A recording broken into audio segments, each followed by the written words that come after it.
Good morning. This is our second video regarding the previous year questions of CBSE Physics. Uh, इसमें हमारे पास क्या है इस question में? A proton and an alpha particle are accelerated through different potential. तो हमारे पास एक proton है एंड एन अल्फा पार्टिकल है, ठीक है। प्रोटॉन का मास हमारे पास mp लिख लेते हैं, अल्फा पार्टिकल का मास हमारे पास m अल्फा लिख लेते हैं एंड प्रोटॉन का चार्ज है जो दैट इज e और we can write Q P. तो अल्फा पार्टिकल का चार्ज क्यू अल्फा लिख लेते हैं, ठीक है। और आपको एक बात पता होनी चाहिए कि जो अल्फा पार्टिकल होता है उसका मास प्रोटॉन के मास से 4 टाइम्स ज़्यादा होता है, ओके। एंड उसका जो चार्ज है that is double the charge of proton. Why? Because alpha particle असल में हीलियम का न्यूक्लियस होता है, ठीक है। तो हीलियम का जो न्यूक्लियस होगा तो उसका मास जो होगा प्रोटॉन से 4 गुना ज़्यादा होगा एंड उसका जो चार्ज है वो प्रोटॉन से डबल होगा। तो ये हमें दो पार्टिकल दिए गए हैं and they are accelerated through different potentials V1 and V2 so that they have same de Broglie wavelength. हमें कंडीशन ये दी गई है कि वेवलेंथ इन दोनों की सेम है।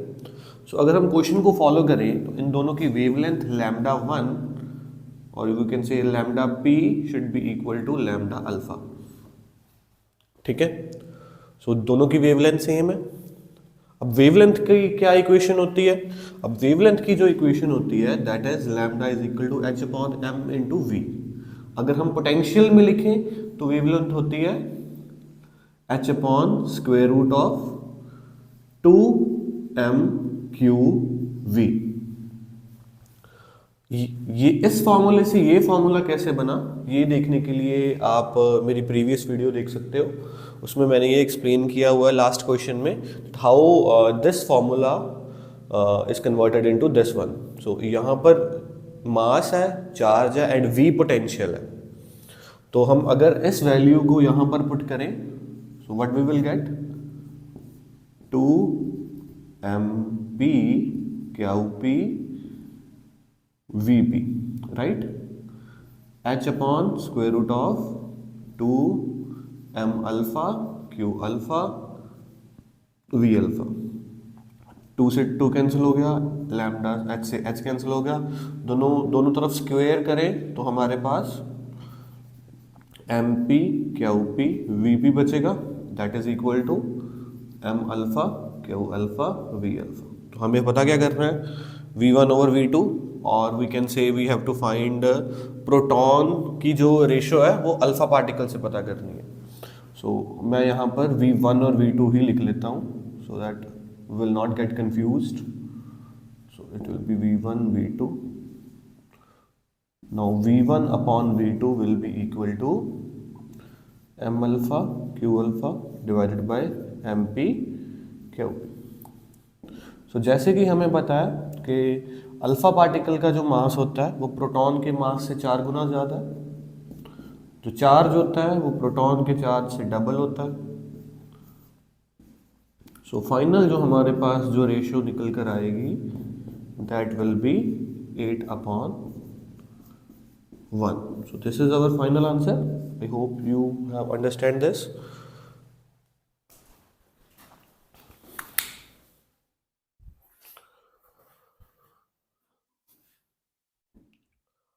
This is our second question. इसमें हमें क्या पूछा है? Find the temperature at which the resistance of a conductor increased by 25% of its value at 27 degree Celsius. तो हमारे पास कोई रेजिस्टेंस है, उसकी वैल्यू कोई पर्टिकुलर वैल्यू है 27 डिग्री सेल्सियस पर रेजिस्टेंस की वैल्यू है। तो अगर हम उसकी वैल्यू 25% इंक्रीज करना चाहते हैं तो उसका न्यू टेम्परेचर क्या होगा that we need to find.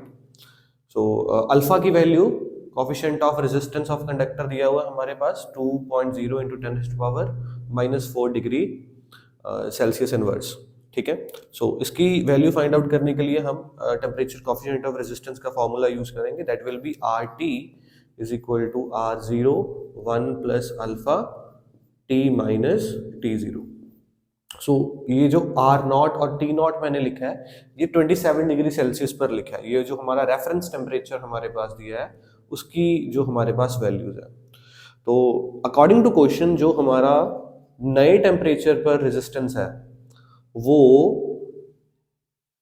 Initial temperature से 25% ज्यादा है, राइट।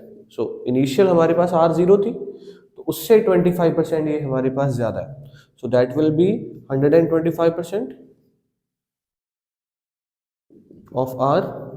सो ये हमारे पास आ जाएगा 1.25 R। ठीक है। T0 की वैल्यू हमारे हमारे पास पता है 27 डिग्री सेल्सियस है एंड T की वैल्यू हमें फाइंड आउट करनी है। तो अगर हम वैल्यूज को पुट करें सो RT will be 1.25 R0। R0 लिखना था। So R0 1 plus alpha T minus 27 degree, right?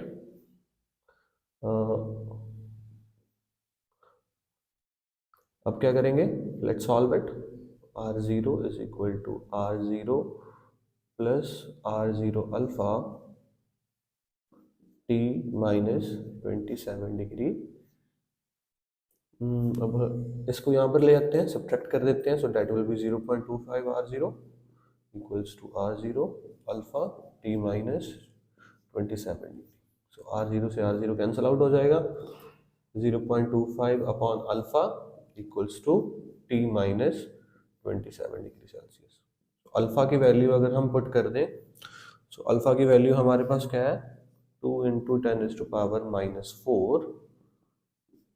T minus 27 degree Celsius. अगर हम इसको सॉल्व करते हैं सो ये हमारे पास आएगा 0.125 into 10⁻⁴ T minus 27 degree Celsius.